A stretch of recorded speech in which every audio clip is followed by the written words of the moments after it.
Hi everyone, I've been studying Eastern training methods for 20, 20 years now. I've done an apprenticeship in internal Kung Fu for the last 20 years with a high level master of internal Kung Fu. So that covers meditation, which is consciousness development, among other things, martial arts, self-defense, and health building. So the three things about health, meditation, martial arts, the three things of internal Kung Fu. There's a few things about Eastern practices that the West could really get benefit from, and I do see bridging of those concepts coming together, especially in yoga circles and anatomy circles and ancestral movement circles. The first one is that is working on the energy first. So within our physical body, within a human being, there's this animation force. They call it life force or vital force. You see if you've ever been around a dead person someone who's just recently died, they were animated a few seconds ago, then you just tell they're gone. There's an animation that's not there anymore. So a big part of the training in meditation, anything to do with physical training that involves meditation, is to train that life force, the energy that's actually animating the body. That's number one. Make sure that's abundant, that it can move the blood very strongly, that it can make the nervous system move very powerfully, and ultimately produce a lot of power and force and fitness. The second is the breathing. If we don't breathe for more than 3 minutes, definitely more than 5, most people die, even 10 minutes, and you're gone. So you need to be able to breathe well and breathe correctly. And a lot of people just don't know how to breathe. We don't really get taught how to breathe properly. Ideally, we're breathing into the belly, in through the nose, ideally, not in and out through the mouth. If you breathe in and out through your mouth, and you start breathing in and out through your nose, after a while you feel there's quite a difference, and you can feel really crappy if you're someone who's always breathing in and out through your mouth, because you don't know how good you feel if you just change that habit.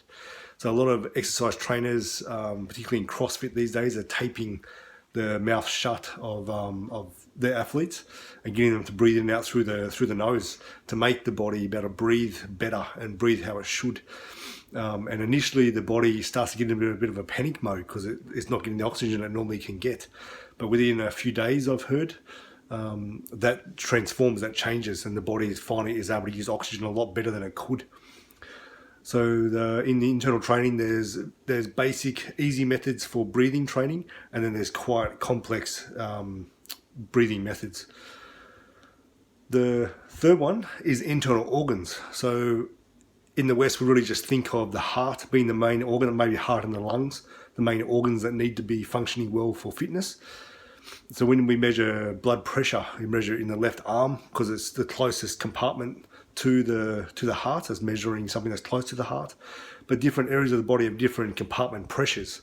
So in Chinese medicine in particular, they're very skilled at measuring pulses in different parts of the body to see if that part of the body has a normalized pressure or not.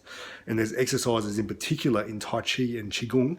Qigong is the energy work of Tai Chi, it's the health building and power building exercise of Tai Chi, where you're aiming to make all the fluid in your body flow evenly and all the compartment pressures to flow smoothly.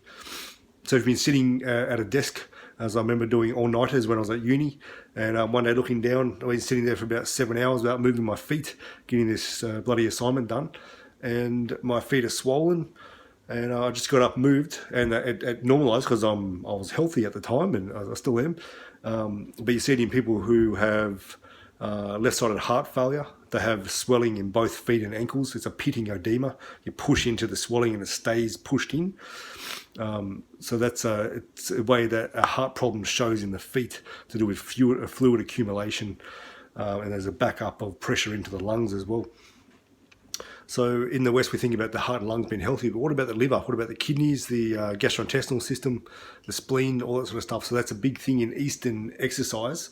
Their focus is to make the organs really focus very strongly, make the organs function as best as it could and function in harmony with each other part of the organ. So there's an influence on the immune system massively, on the fascial system, the nervous system, and the fluid flowing in and out. So I guess the fifth part of Eastern exercise training is the movement of fluid. So we're talking about lymph, blood, and interstitial fluid. Interstitial fluid is the fluid around all the cells. If your interstitial fluid and your lymph isn't flowing well for 24 hours, you pretty much die. It's your drainage system in your body. So people who don't move very much, don't exercise much, their system can be quite sluggish. And when they move, they get a bit more exercise, but they feel better. It's like, well, that's why. So they're big things. So in Eastern exercise, they want to make the vital force in the body strong.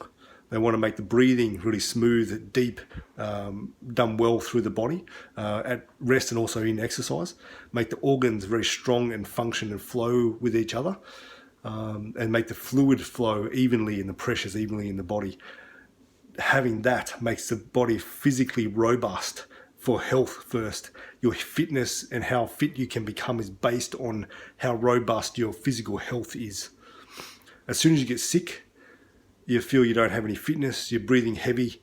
If people has an organ problem, a liver problem or a kidney problem, their physical body cannot be as strong as what it could be at all. Someone with a lung issue where they can't fully inflate a lung with a spontaneous pneumothorax, for example, where the lung deflates, it's like, no way, that's a life-threatening situation for starters. Someone who's had a bit of the lung taken out, they don't breathe as well as they could, their body can't oxygenate as well as it could, and there's adaptations that are made to these sort of things. So so in the East, it has a lot to offer the Western world for exercise training, and I want you to know that.